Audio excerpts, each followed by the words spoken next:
बिस्मिल्लाहिर्रहमानिर्रहीम। अल्हम्दुलिल्लाहि रब्बिल आलमीन वस्सलातु वस्सलामु अला नाना हुसैन अलैहिस्सलाम सैयदिल मुरसलीन या नबिय्युल हक़ या रहमतल लिल आलमीन। अस्सलामु अलैकुम रहमतुल्लाहि व बरकातुहू।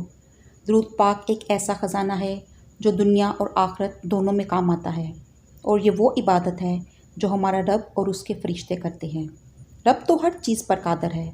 उसको मालूम था कि बहुत से लोग दुरूद पाक नहीं पढ़ेंगे, इसलिए तो अल्लाह पाक ने नमाज में दुरूद को फ़र्ज़ कर दिया।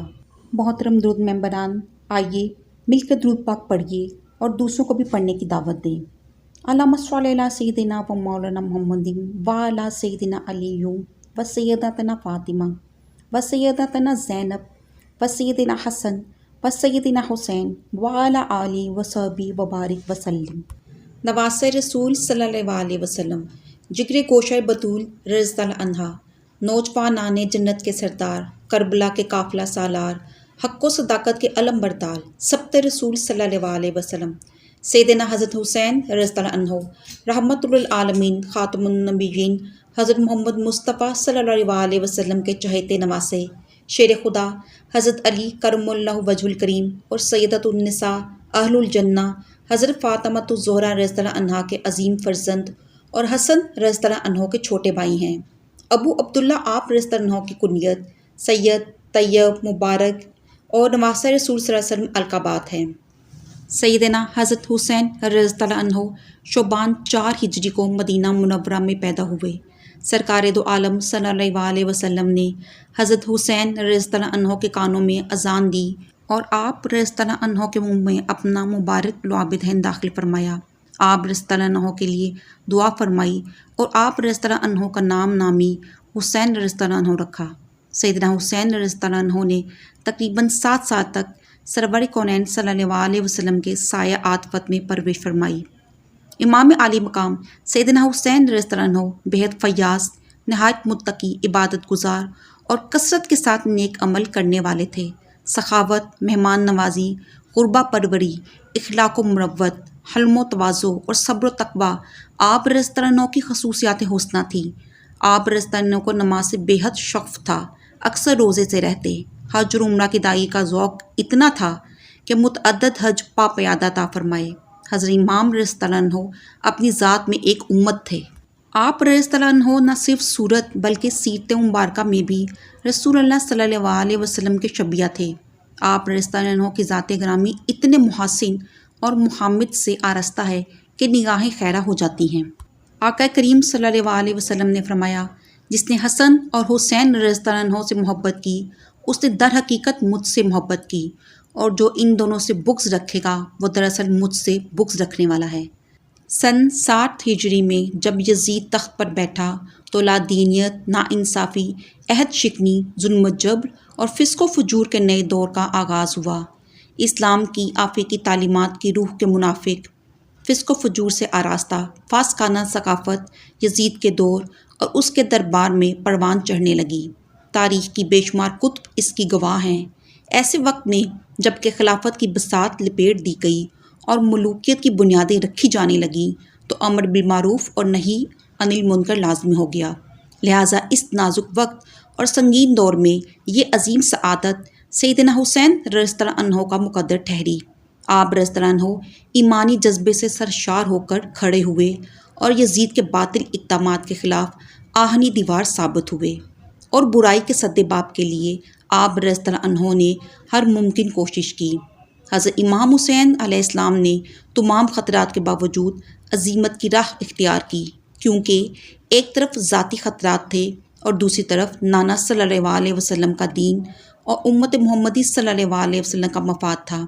लिहाजा आप रज़ियल्लाहु अन्हु ने न सिर्फ अपनी ज़ात अक़दस बल्कि अपने पूरे गुलशन को इस्लाम की सरबुलंदी और उम्मत के वसी तर मफाद पर कुर्बान कर दिया। 10 मुहर्रमुल हराम योम आशूर बरोज़ जुम्मा 61 हिजरी में वो दिलसोज़ दिलखराश सानिया पेश आया, जिसमें सैयदना हज़रत इमाम हुसैन रज़ियल्लाहु अन्हु अपने फ़र्जंदों, भतीजों और दीगर अजीज़ों और जानिसारों के साथ दरिया फ़रात के किनारे मकाम करबला में यज़ीदी लश्कर से मर्दाना वार लड़ते हुए शहादत के आला मर्तबे पर फाइज़ हुए और बातिल को वो शिकस्त फाश दी کہ رہتی دنیا تک جس کی نظیر نہیں مل سکتی۔ حق و صداقت کی وہ لازوال شمع روشن کی جو کفر و باطل کی گھٹا ٹوپ ظلمتوں میں انسانیت کے لیے راہ نجات اور چراغ راہ منزل ہے۔ سیدنا امام حسین علیہ السلام نے دور ظلم و جور میں جس شان افضل جہاد کیا اور جرأت و شجاعت، عزم و استقلال، ایمان و عمل، اصرار و قربانی، تسلیم و رضا کی جو بے مثال داستان رقم کی، تاریخ انسانی اس کی نظیر پیش کرنے سے قاصر ہے۔ امام عالی مقام سیدنا حسین علیہ السلام کے قیام کا مقصد اعلیٰ کلمت الحق، اللہ تعالیٰ کی سرزمین میں اللہ جل شانہ کی حکومت کا قیام، دین مبین کی ترویج و اشاعت اور حق و صداقت کی نشر و اشاعت تھا۔ نواز رسول صلی اللہ علیہ وسلم سیدنا حسین رضی اللہ عنہ نے اپنی بے مثال قربانی سے لا الہ الا اللہ کا مفہوم اجاگر کیا۔ تاریخ کے اس نازک موڑ پر اگر حضرت امام حسین علیہ السلام قیام نہ فرماتے تو حقیقت یہ ہے کہ شاید آج تک حقیقت مشتبہ ہی رہتی، کچھ معلوم نہ ہوتا کہ خلافت کیا ہے اور ملوکیت کیا، ہمیں کون سا نظام اختیار کرنا ہے اور کس نظام سے بچنا ہے۔ اگر آپ رضی اللہ عنہ قیام نہ فرماتے تو ملوکیت کو سند جواز مل جاتی۔ اگر سیدنا حسین رضی اللہ عنہ کا اسوہ ہمارے سامنے نہ ہو تو جبر و استبداد کے خلاف کوئی قدم نہیں اٹھ سکتا اور ظلم کے خلاف کوئی تحریک نہیں چل سکتی۔ امام الشہداء سیدنا امام حسین علیہ السلام کا فلسفہ شہادت نہ صرف مسلمانوں بلکہ کل انسانیت کے لیے ایک دستور حیات کی حیثیت رکھتا ہے۔ سیدنا حضرت امام حسین رضی اللہ عنہ کی شہادت نے ضمیروں کو بیدار کیا، دلوں کو بدلا، ذہنی انقلاب کی راہیں ہموار کیں اور انسانی اقدار کی عظمت و اہمیت کو فروغ دیا۔